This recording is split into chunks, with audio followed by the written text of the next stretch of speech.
Son nom est inconnu des non-américains. Mais à Reading, chef-lieu du comté de Shasta, personne n'y est indifférent. Pour ou contre la révocation du républicain ultra-conservateur Kevin Cray.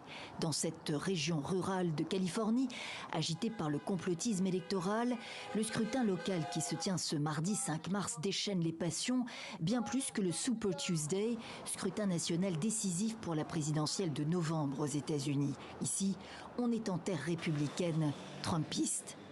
Sur la sellette donc, Kevin Cray, chef du conseil administratif local qui chapeaute 2000 employés.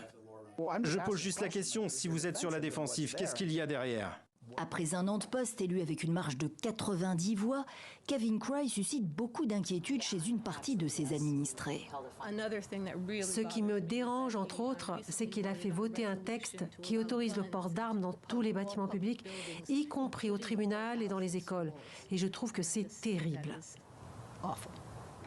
Mais Cray a également de fidèles soutiens comme Patrick Jones, un poids lourd local, armurier de métier. Il fait partie de ceux qui pensent que Trump s'est fait voler la victoire en 2020. Il y a eu tricherie en 2016. Aucune mesure n'a été prise. Et la tricherie s'est poursuivie en 2020. Et elle se poursuit. Et parce que la tricherie se poursuit, elle jette un voile sur la primaire du 5 mars.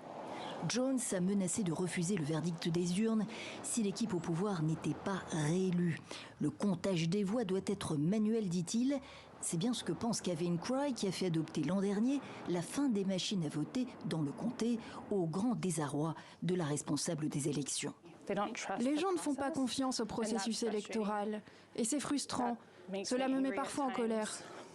Depuis, l'État démocrate de Californie a exclu le comptage manuel pour les scrutins de plus de 1000 électeurs.